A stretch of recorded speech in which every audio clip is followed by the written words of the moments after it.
No amount of doing good will eradicate the trauma that you have encountered. Sometimes we try to cover up our pain by pouring all our energy into being good or helping others. Popping it will make that inner hurt disappear, but trauma isn't so simple. It's a real injury. It might be from terrible things that happened to you or from the good things that were missing.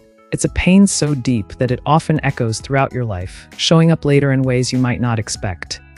Generational trauma pain that gets passed down through a family. A powerful example of this is the story of Whitney Houston.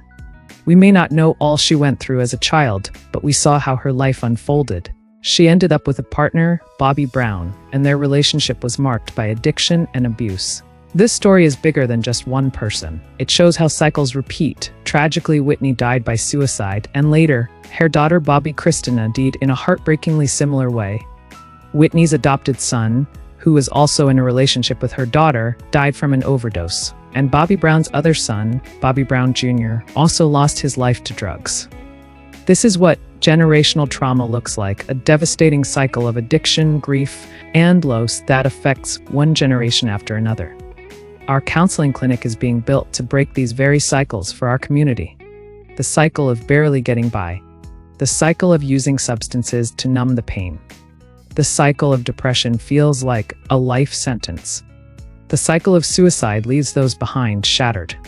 This is where that cycle ends. This is a place to finally lay that heavy old pain down, to learn new tools and new ways to live. This is how we build a new future for our children, a future free from the weight of our past. Our healing becomes their foundation. If you'd like to support us in building this clinic, you can find the donation link in the comments.